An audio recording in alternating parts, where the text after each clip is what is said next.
Invite a Budget Blinds style consultant to show you how to transform your rooms just by changing your window coverings. Canada's #1 choice for window coverings. Visit budgetblinds.ca today.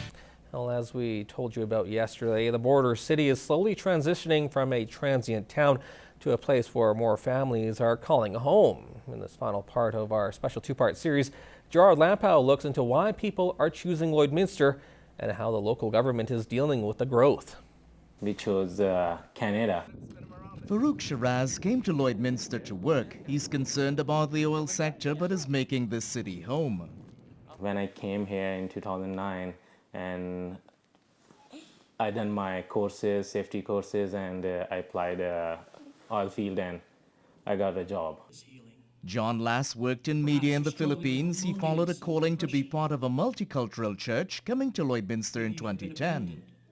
One of the things that attracted me to Lloydminster is the size of it. It's not too big, but it's not too small either. I'm pretty sure, part of my calling as a pastor is, I'm not sure if I will stay here for the rest of my life.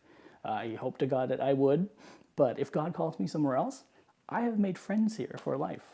As the population grows, it's important to manage change. Mayor Rob Saunders says most people are open to other cultures and a strategic objective of the city is to be inclusive. The city itself and our community support services has reached out to all the different operating entities in the social world, and we're highly connected in that respect. And we put resources into those areas that we normally hadn't put as much into. The changing face of Lloydminster presents challenges going forward. Sociologist Gordon Jangular says the education system and community groups will be called upon to do more. In a sense, we really should be doing more in terms of cultural training around accommodating and understanding differences, and doing it in community structures, in places of worship, in community assemblies, probably as part of the media. He says there could be a backlash. There's a challenge for us, for the white community, the Canadian community, in terms of how do we make the education system more accommodating? And on the other hand, there's always the backlash that says, well, damn it, people need to accommodate us. They've come here, they need to change. Reality doesn't work that way anymore. We all have to change. Accommodation is a two-way street. The pace of change has increased in the last 5 years. Mayor Rob Saunders is confident going forward. Our vision for Lloydminster is a world-class community.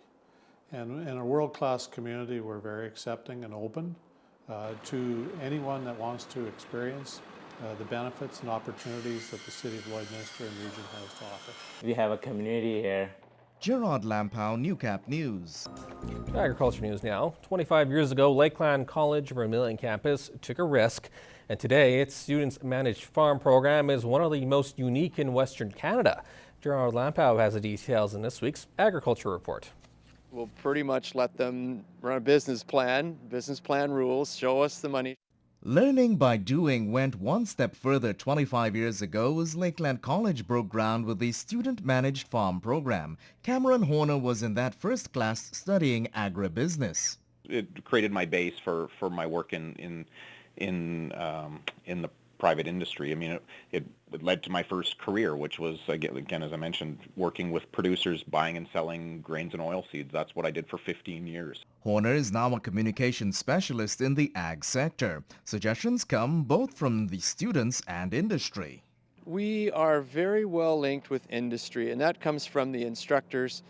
It's very important for us to take guidance from the industry. If we were out of sync or out of step with them, these students would come out of here and there wouldn't be, first of all, employment opportunities. Rob Barron was the harvest coach for 21 seasons. Well, I think the relationship between the instructors and the students is very, very strong. And because we work more as colleagues and peers than an instructor and a student. You see, we work as a team, and they're basically a junior colleague that you're mentoring. The current Dean of Agricultural Sciences was instrumental as an advisor.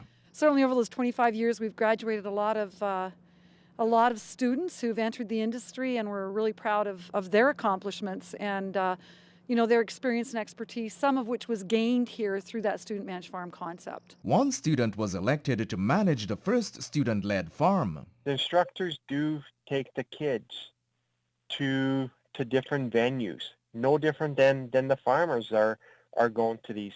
And that means a lot to me, because you can be classroom smart, but you also need to be practical smart. Terry Eleniak is now an agriculture fieldman with Lamont County. From 500 acres, crop technology students are now in charge of 1,000 acres. Before they manage the farm, there's certain concepts and certain things that need to be learned, and they need to be embedded in the program prior to the students actually managing the farm. What's in this field behind me has not yet come out of the ground, but the students are involved in wheat intensity trials, and what they're doing is testing different levels of fertilizer and pesticides to see what works best in terms of dollars and cents and return on investment. One of the things this year we've got for the first time is a winter wheat crop that we're quite excited about. It survived the winter. Gerard Lampow, Newcap News.